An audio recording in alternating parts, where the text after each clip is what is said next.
Ken is a director of product, and Eugene is an engineering manager at IMDb. Today, we're going to talk about storytelling for the interview that Eugene and Ken prepared some interesting discussion. We'll start with that. Eugene, I'll hand it over to you. Sure. I'm an engineering manager over at IMDb, which is an Amazon company. Prior to Amazon, I have worked for 15 years in Microsoft, both as a IC and as an engineering manager. I came to Adobe, worked in Adobe for around 4 years, and then finally came to IMDb. And over to you again. My career has been the other side of the sphere from Eugene. I did work at a large company once or twice early in my career, but then found my way into startups, and I've been through 11 different startups at last count.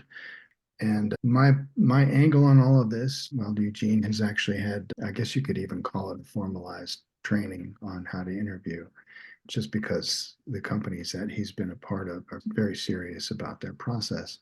I've been a candidate many times, and I've interviewed hundreds over the years, and it's all been very loose. And so I've actually been confronted with looking into these larger companies and trying to determine what are my best approaches. So I'm very sympathetic with the places that you're coming from, assuming you're here for this interest. And I've been focused on the soft skills my entire career. So today, the discussion topic that we wanted to bring to you guys is the idea of how to do effective storytelling in job interviews. And for me, this was a really interesting subject. My last round of interviews was 2 years ago when I joined IMDb. And it was the first round of interviews I've ever had where I actually enjoyed the experience, where I came after the experience more energized than I came into it. And when I thought about why was it so enjoyable and what made it interesting, it's because I was able to tell the stories from my past from a perspective of passion, interest, and then have a meaningful, engaging discussion with the interviewers. I was able to get the interviewers' interest, and we proceeded to have not an interview, but a discussion.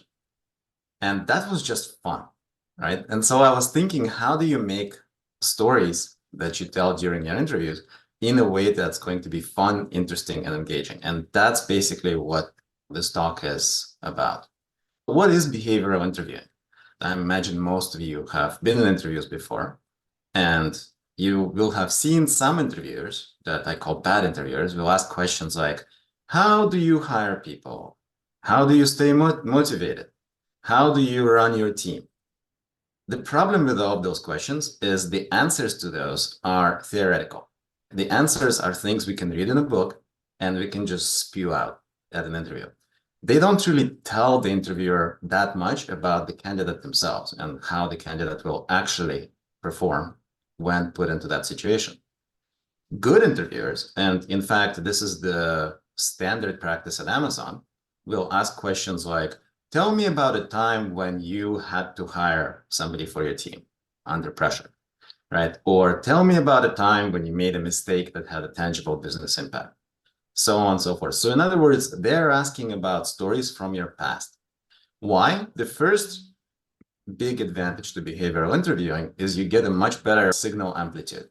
And what that means is when you're talking to somebody and you're getting a response, a rote response, in other words, a response that they've memorized and can just spout off with their eyes closed, doesn't tend to produce much of an impression to the hiring manager, to the interviewer, right? It feels rehearsed. It feels rote.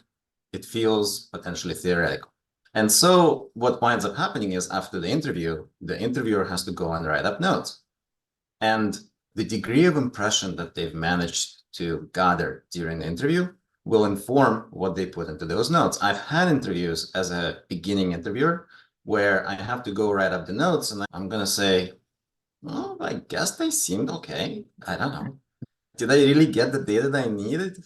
I'm not sure. I don't feel confident. And all the big tech companies teach you that if you're on the fence, the answer is no.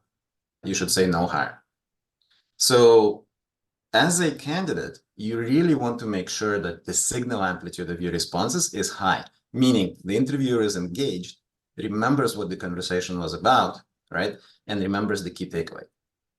The second, obviously, big value of behavioral interviewing is your past behavior predicts your future behavior.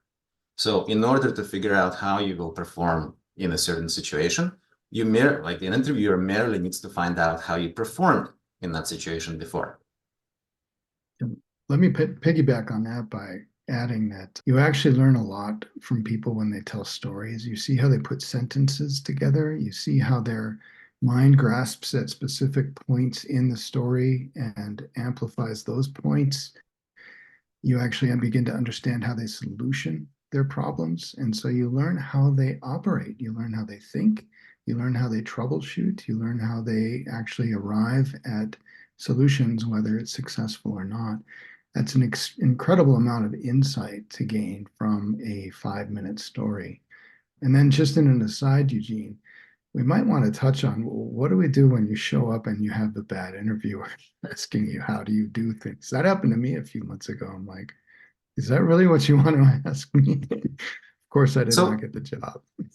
Cool. So as a candidate, the question is, so how do you approach your interviews knowing that behavioral interviewer is going to play a large part, right? The answer to this is you create a story bank.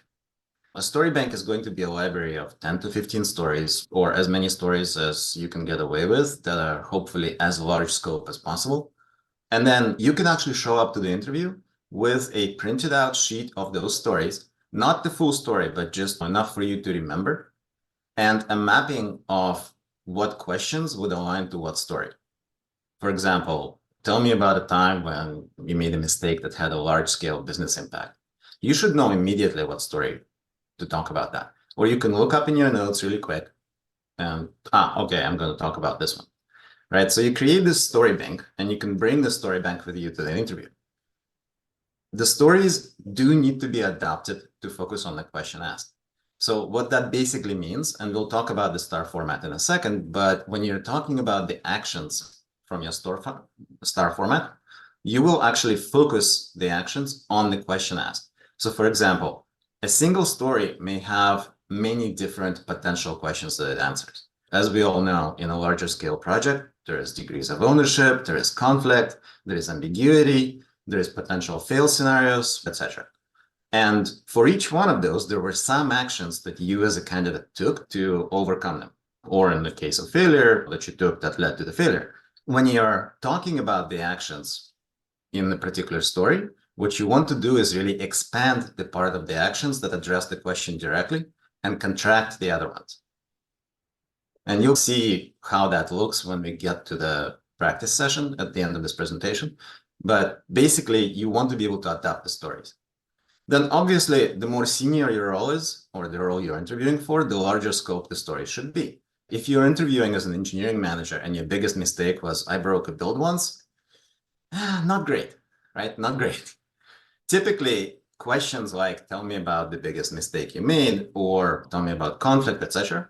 All of those are also level setting questions.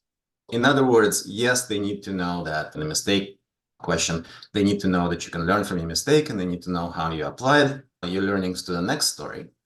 But the scale of the story you talk about is going to drive what level you're being offered at the offer stage. So again, if you broke a build once, you're not going to get a senior level, right? Because they can see that your scope has been really limited. If you've had 100 million ARR impact on your business, positive or negative, now that's scale for you. Finally, be ready for follow-up questions. Any of the stories you tell, you should have very deep understanding of the background behind that story. You don't need to relate all that background in the beginning, right? In the initial answer, keep it fairly short, keep it fairly concise, and we'll talk about that as well.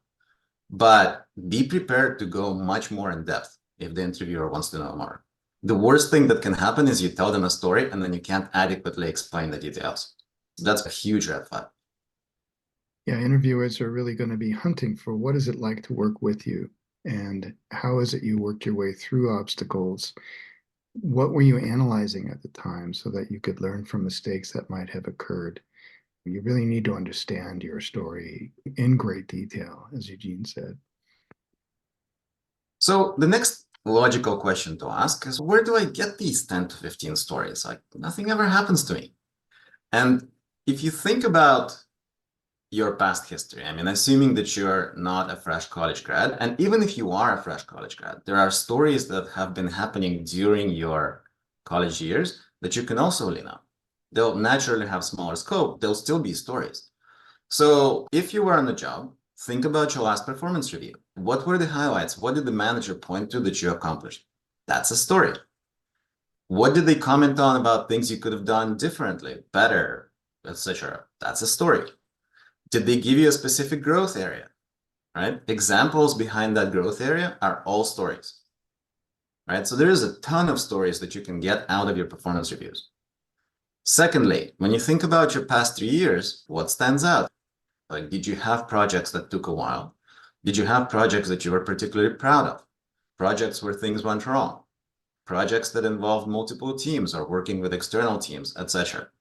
Projects where you were one of the key contributors. Projects that increased the company's ARR or decreased it in a large scale.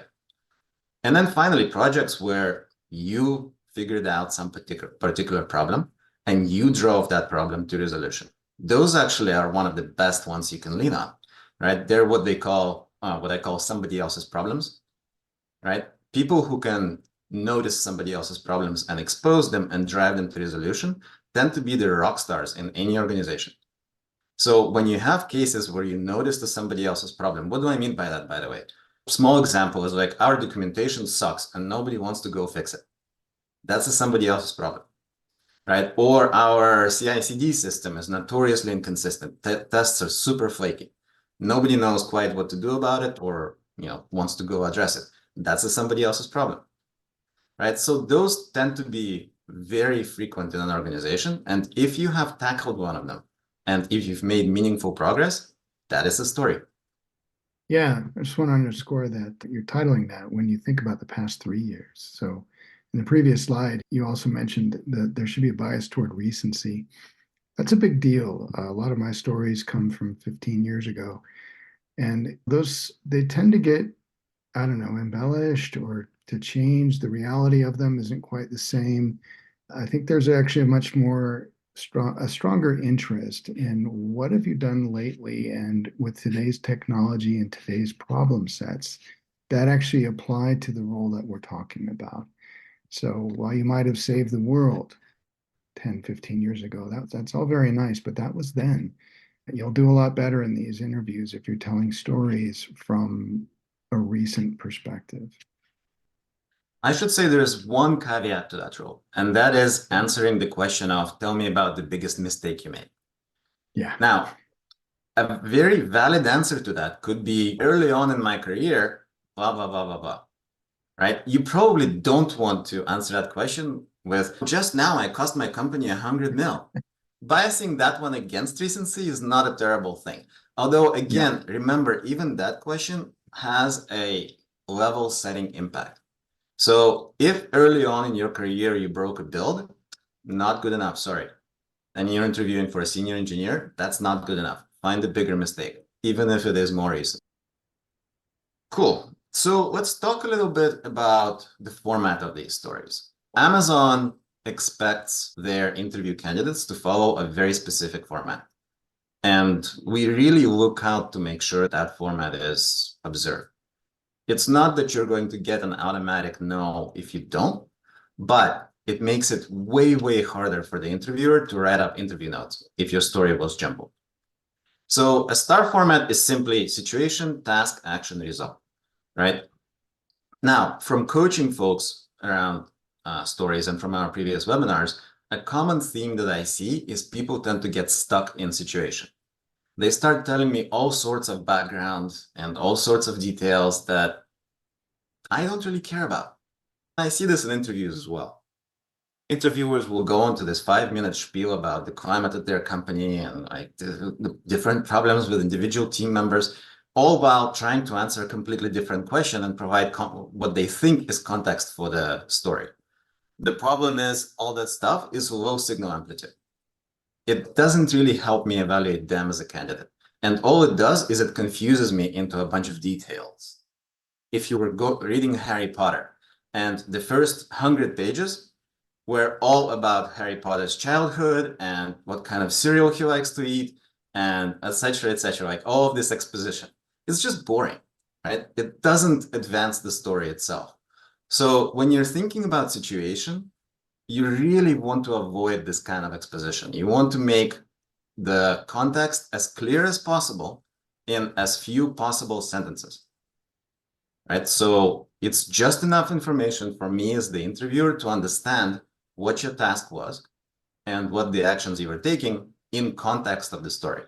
The next one is task, right? And that's basically 2-3 sentences. I was tasked with leading this project. I was tasked with creating the design and driving the rest of the dev team to execution. Or I was tasked with implementing this feature. 2-3 sentences tops. The bulk of your response is going to be the action. That's going to be like 90% of your time that you spend telling that story. You want to make sure that you use I statements. Another common mistake that I always hear is people answering in the sense of, we went and we started investigating what was going on with this other team. Now, as soon as you say we, I have absolutely no clue whether you were sitting there in the corner while the other person did all the work, or whether you were actually doing all the work and you're just being humble.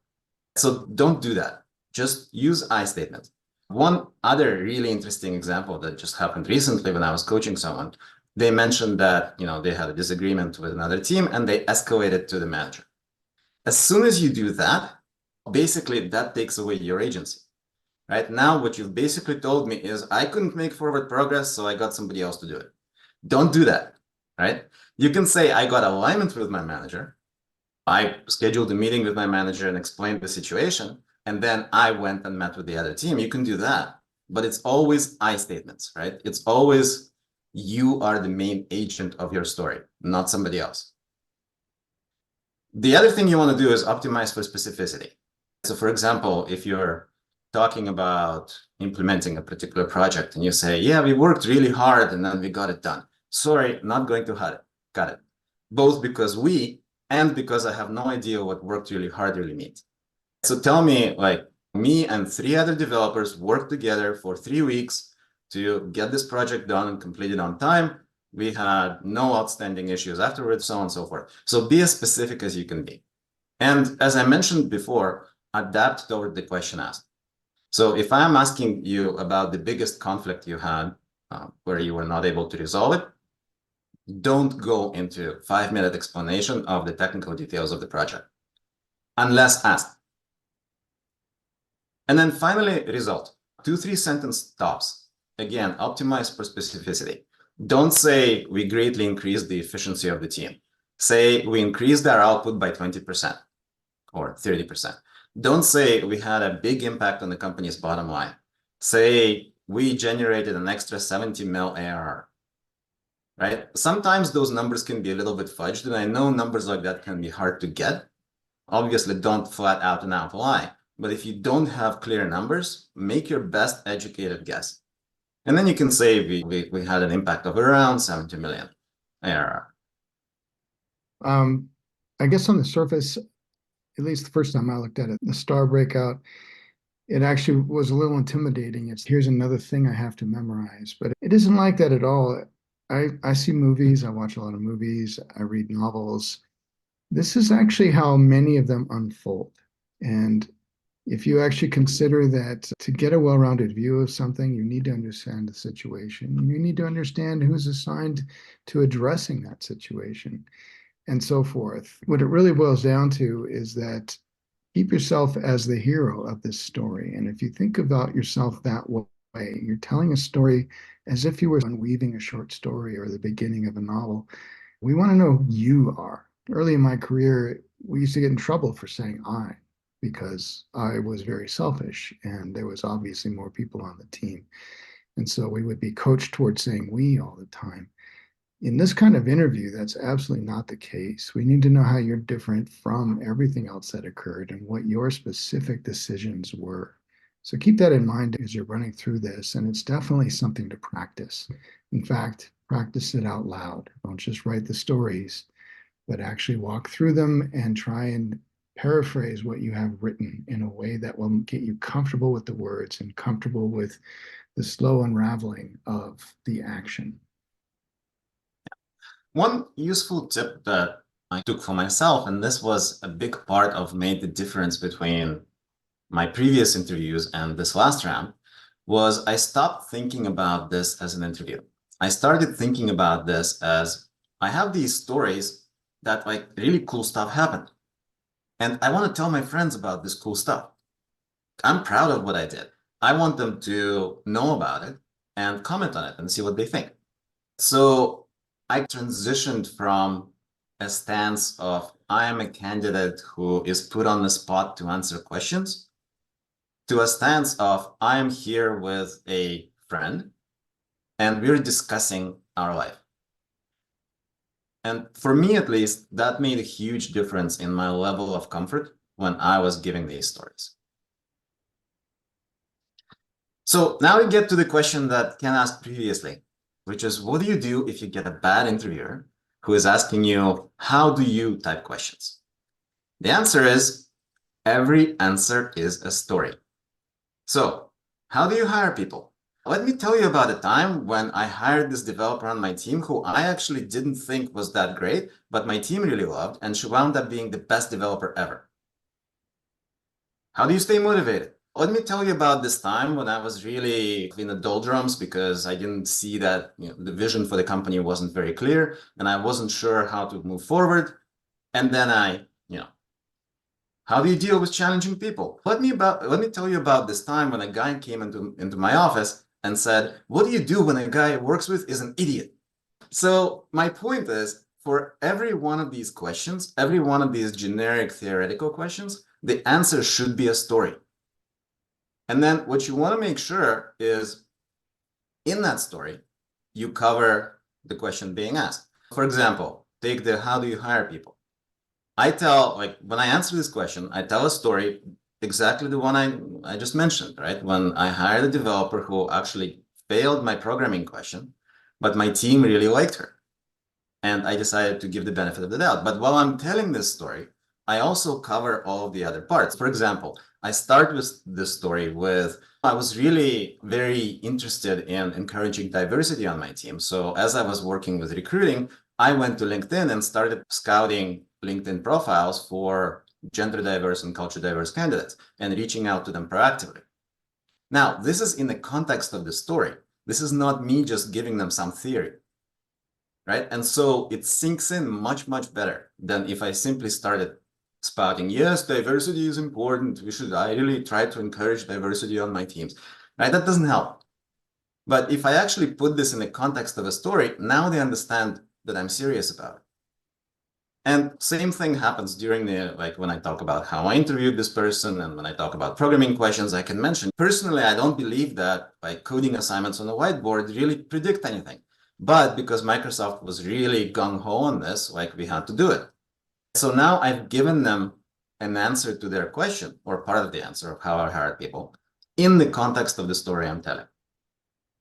So the other thing to think about is your story should show echo, right? I've talked about echo before in a webinar. I've also written about it on Empathic Insights. Basically, 4 big parts that you want to show at any interview and actually you want to show on a job. Enthusiasm, competence, collaboration, ownership.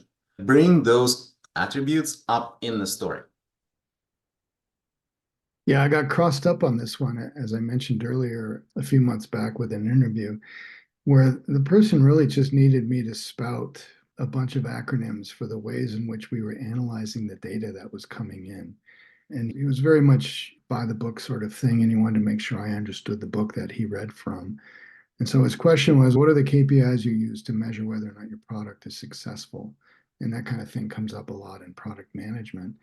And the way he phrased it and the sense of the question really convinced me that here was somebody who didn't actually care if I thought. He just needed to understand if I had memorized certain things that I could spout back to him. And I actually lost my composure for a second. I was like, is that really what you want to ask me? You don't want to understand how I actually arrived at the KPIs that made a difference in certain products? And he's, yeah, sure, go ahead. So obviously, I didn't get that particular job offer. And honestly, I'm glad of it too, because if that's the culture they're espousing, where people run around and spout buzzwords, then I'm probably not going to do very well in that environment anyway. I'm a story sort of guy. Scott Hanselman, a long time ago, he's a Microsoft luminary, if you don't know, had a blog post about the interview anti-loop. The idea being that an interview anti-loop is an interview loop you could not possibly pass, no matter how good your answers are or how smart you are, simply because you have a mismatch of cultural values or personality or something else with the interviewers involved. And sometimes with the best possible preparation and best possible stories, you're still going to fail. And that could be because you've encountered an antelope. So in those situations, don't beat yourself up too much over that. It happens. It happens to everybody. All right. I wanted to briefly mention what we're going to do now. So we'll essentially do a series of volunteers will come hopefully on camera. For those of you who joined more recently, we were talking about this earlier on. I highly recommend going on camera when you're telling your stories, simply because nonverbal communication is a huge part of the overall message, and we can give you much better feedback if you're visible. Observe the star format. Bring a story that you want to analyze. If your situation or task description start meandering too much, we might actually raise our hand and interrupt. But overall, try to keep the story to 10 minutes or less. Hopefully, around 5-minute mark is pretty good. And then we'll provide you some feedback, like clarity of response, like how clear was the story and your actions in the story, and some ways you can potentially strengthen it. And I guess the last slide is, we're starting this initiative for group coaching called Interview Mentors. The sign-up page for that is coming shortly, but meanwhile, you can sign up on a Google form. If you want one-on-one coaching, feel free to contact me or Ken on LinkedIn, and we're happy to engage. And then there are some links here. Yeah, I'll just post the Google form for waiting list. We'll reach out to you shortly. I just want to mention that for those folks who were laid off, we want to offer them no upfront payment. Once you'll get a job, then you can pay for the mock interviews, for the mock interview program. I see one person volunteered. Hello, Bhavna. Hi, Kim. How are you? Hello. Thank you. Hi, Madam. Yep. Thank you for volunteering. Thank you so much for giving this session, first of all. I recently got laid off from GoDaddy and I'm in job market. And this was a very informative session because I think the behavioral interview part is the one where we mostly think it's easy to deal with, but that's where we fail. And I have realized that recently. So thank you for that. Sure. Yeah, our pleasure. Would you like to present a story? Yeah, of course. So I would like to present a story for a behavioral question, like what of the biggest failure you had in a recent project and how you tackle that. So for that, I actually, it's a real scenario happen in one of my job. I was part of a Moody's cloud engineering team, and accidentally I deleted cloud formation for one of the production account, which was basically our VPC, and it brought down lots of Moody's internal application because it was using by the internal teams, but it caused a lot of havoc. People were not able to use Jira, people were not able to use ServiceNow and all those things. So it did created P1, and to solve that problem, the action I took immediately was I informed my manager that, okay, this is what happened. I reached out to the person in the network engineering team who I knew know how to fix that issue, and they got on call, created the Zoom call where everyone can immediately join and help me navigate through this problem and unblock the businesses not having access to most of our systems. So they came out, they we did able to, from the backup, we were able to redeploy these VPC cloud formations. Again, we bring up the tunnel up, we check that our applications are now we were able to access those applications again.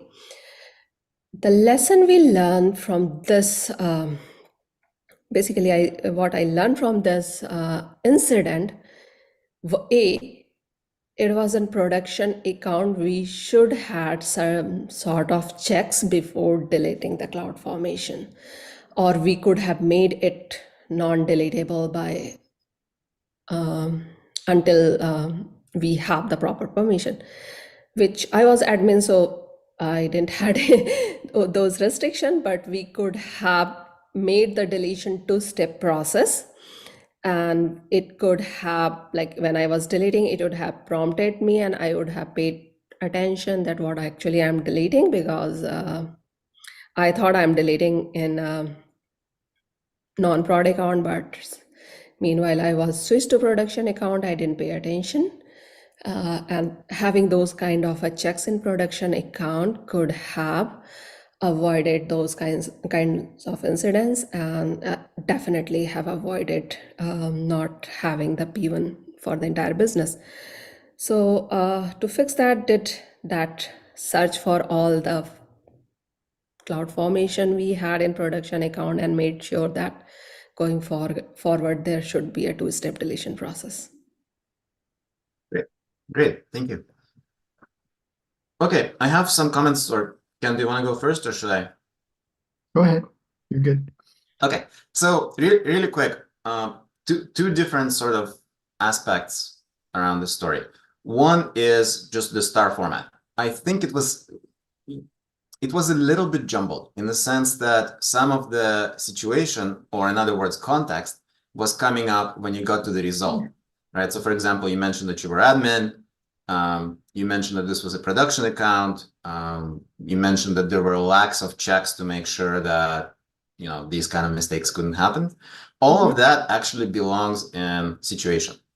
Okay. Right? So you answer that question by going directly into action, right? So I made the mistake of deleting CloudFormation. That's an action. That belongs a little bit lower down. So the way you could potentially think about restructuring the story is you could say, so, you know, we were working, so I was an admin responsible for managing these CloudFormation stacks. We had to make a change that involved and my task was to make to delete a CloudFormation. When I went in, I discovered that, you know, I went and deleted the formation and discovered that I had caused the P1 incident at the company. And then you talk about, you know, all the impact of that's all great. Then you talk about the mitigation steps you took. That's fine, right? Then you talk about a lesson. So, you know, what you learn from that, making sure that there are mechanisms, etc., etc. The one other thing that I would recommend is follow that up with another story. So the mistakes questions are actually great for a double story, because basically what you do is you do here's where I failed, here's what I learned, and here's how I applied it the next time. Right? So you can say the next time I was administering this and there was a request to delete a CloudFormation, I then went and Okay. Or at my next role, you know, I was also managing CloudFormation stacks, and I noticed that they didn't have any mechanisms to prevent accidental deletion. So I filed a ticket and I worked with the team to make sure that those mechanisms were put in place as one of the very first things. Right? So in other words, you're not just telling me theoretically what you learned, you're telling me how specifically you applied that learning. And that second story doesn't have to be long. You don't have to go into a huge amount of context or detail or actions. It's just, you know, a quick summary of like, here's how I applied the thing. So that's sort of the first spectrum of feedback.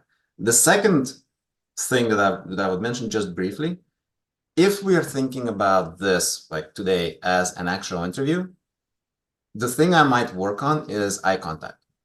So as you were kind of talking through the story, you were looking up a little bit and to the side a little bit. And that's okay. Like, that's very natural for people, right? You're trying to remember the details, and like people naturally kind of look up when they're trying to remember things. But what happens, and especially in a video conference environment, that kind of thing breaks the contact with the interviewer.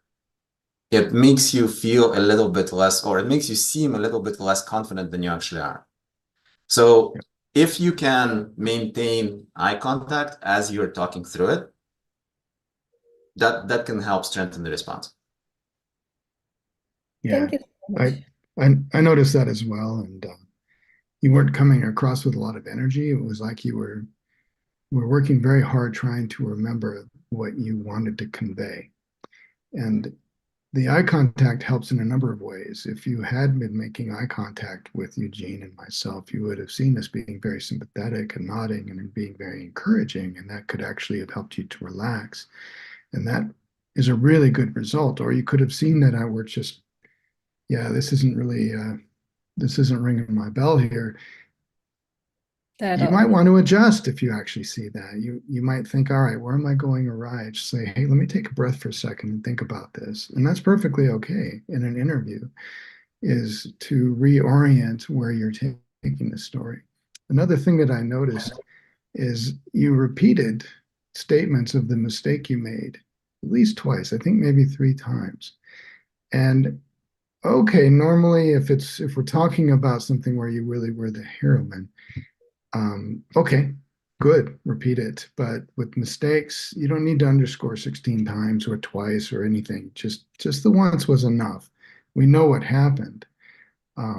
That actually gives you more opportunity to talk about yourself as the heroine of the story and to make sure that you are shining by the end of that. So it's okay to make the mistake, but when you don't have to actually repeat to us that you did make that mistake. And there were a number of times when you were talking about the team that you brought in or were brought in to help resolve it. And you used a lot of we's in that point. And so things began to get blurry for me until eventually you talked about you being an admin and how you actually designed the resulting solution. I thought it was a great recovery, but you were drifting a little bit in the middle there. Got it. Thank you so much. Really appreciate it.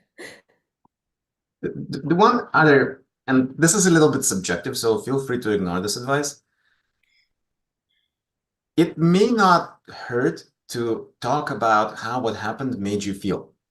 What I mean by that is, like, when I discovered that I just brought down the entire company's internal applications, I felt terrible, right? Like, I wanted to correct this as soon as possible. So I went and talked to my manager, and I reached out to the cloud support engineer, and I really pushed to get this mistake corrected as quickly as possible, right? Because as an interviewer, I don't know, like, maybe you discovered that you brought this down and you want to play ping pong.